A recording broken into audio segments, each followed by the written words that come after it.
Alma i njegovi sinovi nastavili su propovijedati narodu.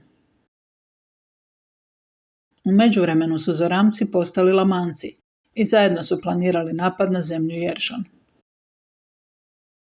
Lamance je sada vodila njihova mržnja i oni su Nefice htjeli za svoje robove.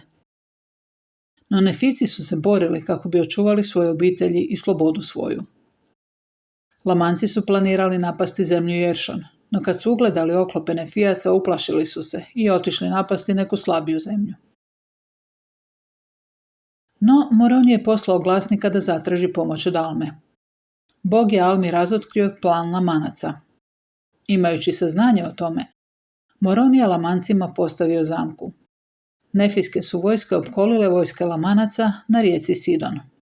Moron je ponudio da će Lamancima dopustiti da odu, zavjetuju li se da nikad više neće napasti Nefice. Mnogi su Lamanci prihvatili tu ponudu te su otišli u miru. No njihov vođa, Zerahemna, najprije je ponudu odbio, te se bitka nastavila. Zerahemna se predomislio kad je vidio da će svi Lamanci izginuti. Predali su svoje oružja i otišli, zavjetujući se na mir. U to je vrijeme vodstvo nad crkvom Salme prešlo na novu generaciju.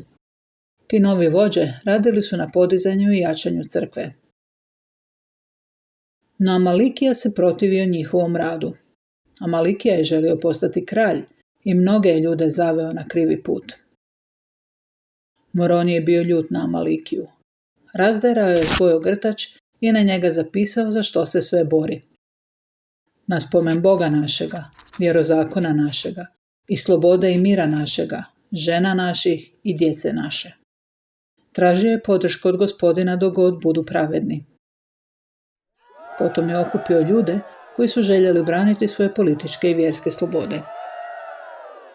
Kada je Amalikija vidio da su Moronijeve snage jače od njegovih, zajedno sa svojim sljedbenicima pobjegao je prema lamanskim zemljama. Moron je većinu zaustavio, no Amalikija se uspio provući. Amalikijini sljedbenici koji su obećali podržavati slobodnu vladavinu i slobodu općenito, oslobođeni su. Nakon što je Amalikija izbjegao hvatanja od strane Moronija, lamanskog je kralja uvjerio da napadne Nefice. No, mnogi su se Lamanci odbili boriti, te su pobjegli od kralja. Lamanski kralj Amalikiji dao zapovjedništvo nad poslušnim dijelom vojske, te ih poslao da prisile dezertere na borbu. Bio je to početak Amalikijine prevare. Na tajnom je sastanku Amalikija sklopio pakt sa vođom dezertera Lehontijem. Amalikija mu je omogućio da okruži njegovu vojsku tijekom noći, te se tada predao Lehontiju. Zauzvrat je Lehontij Amalikiju postavio na mjesto dozapovjednika. No tada je Amalikijin sluga otrovao Lehontija.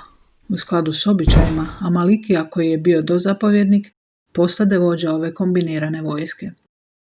Vojsku je odveo nazad do grada Nefija. Kada je kralj izašao da dočeka Amalikijine izaslanike, jedan od Amalikijinih slugu ga ubio.